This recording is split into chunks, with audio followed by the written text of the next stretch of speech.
The night I first noticed something was wrong, the house didn't feel like a home anymore. It felt like it was holding its breath, waiting for me to make a mistake I didn't yet understand. My father had left for a 3-day business trip, and the silence he left behind wasn't peaceful. It was heavy, almost watchful. I sat on the couch pretending to watch a movie I wasn't interested in. My eyes kept drifting down the hallway where a thin strip of light leaked from beneath her bedroom door. Elena, even saying her name in my head made something tighten in my chest, something I couldn't explain away as simple respect anymore. She had always been composed, controlled, the kind of woman who walked into a room and changed its temperature without trying. I used to tell myself I just admired her presence, the way she carried herself, the quiet confidence in everything she did. But lately, even that excuse didn't feel solid. From behind her door, soft music drifted into the hallway.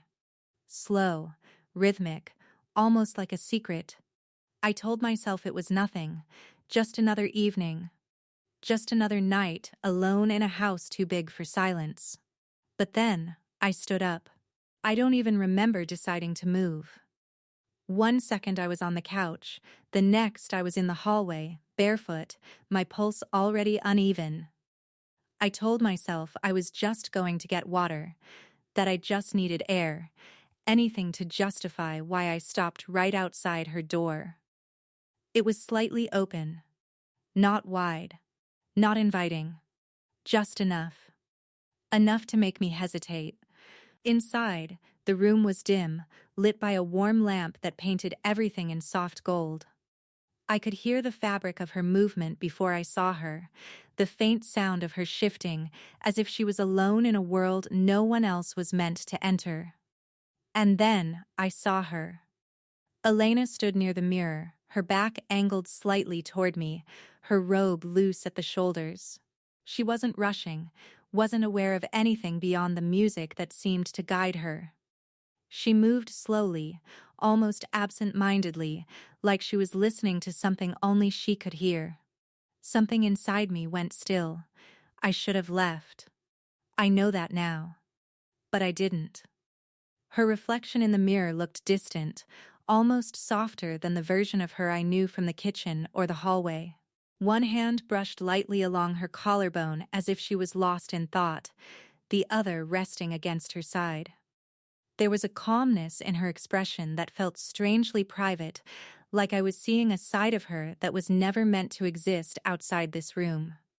My breath caught without permission. The air felt different here. Thicker, closer. And then, something changed. Her movement slowed. Not completely stopping, but shifting like a rhythm interrupted by something unseen. My heart stuttered as I realized she wasn't fully alone in her world anymore. Her head tilted slightly, not toward me, not directly, but enough. My body froze before my mind could catch up.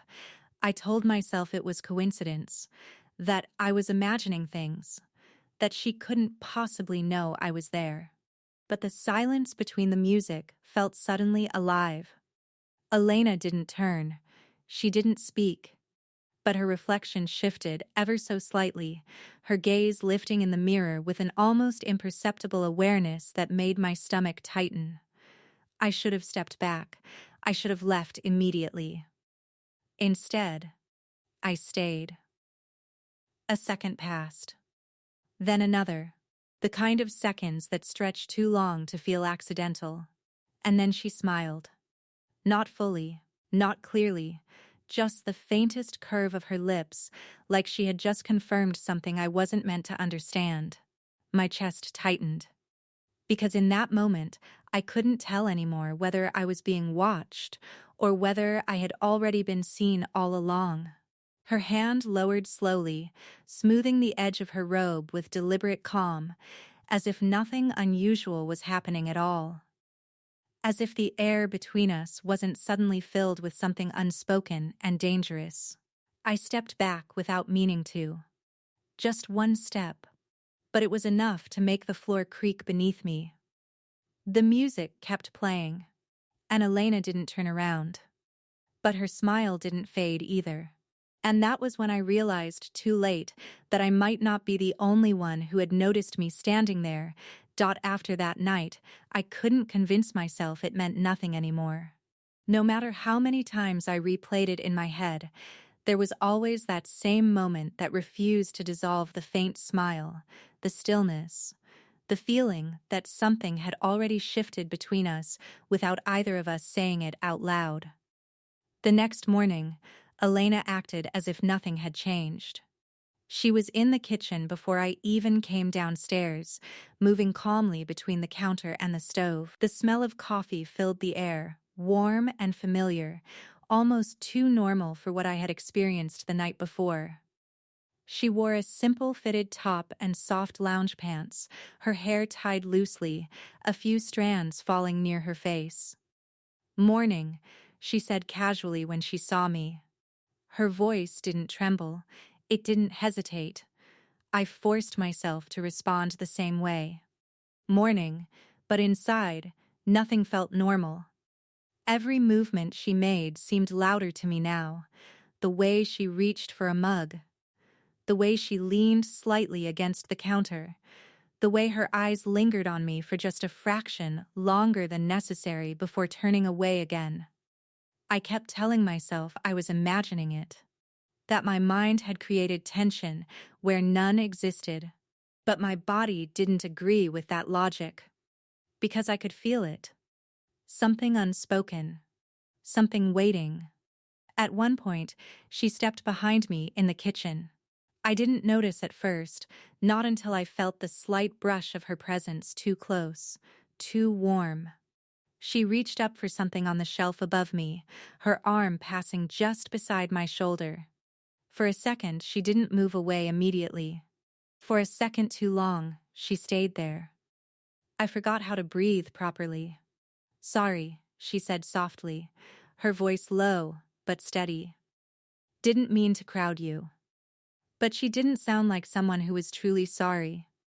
She sounded calm, aware, and when I turned slightly, she was already looking at me. Not startled, not embarrassed, just watching, like she was trying to read something I hadn't said out loud yet. The rest of the morning passed in fragments like that. Small moments that shouldn't have meant anything, but did. A touch when passing the salt. A glance that lingered just a second too long. The way her voice softened when she spoke directly to me, even when she was talking about something completely ordinary. I started noticing everything, and that was the problem. Because once you start noticing, you can't stop. Later that day, the house felt quieter again, the kind of quiet that makes your thoughts louder than anything else. I found myself standing near the kitchen without any real reason, just listening to the sound of her moving somewhere in the house. Then I felt her behind me again, closer this time. Not accidental, not rushed. She reached past me slowly, her hand brushing lightly against my arm as she took something from the counter. But she didn't pull away immediately. For a heartbeat too long, she stayed close enough that I could feel her warmth through the space between us. My entire body went still. I didn't turn around. Neither did she.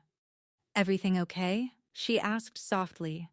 The question felt normal on the surface. But it didn't land that way, because something about her voice made it feel like she already knew the answer. I nodded anyway, though my throat felt tight. "Yeah, I managed." She hummed quietly, almost like she didn't fully believe me, and stepped away as if nothing unusual had happened. But the air didn't return to normal after she left. It stayed charged, heavy, waiting. And that night, when I finally went to my room, I kept thinking about the way she had looked at me in the kitchen, calm, unreadable, almost like she was waiting for me to understand something I hadn't figured out yet. I turned off the light, but sleep didn't come easily. Because deep down, I knew the truth was no longer about what I saw. It was about what she might have already decided I was going to see next.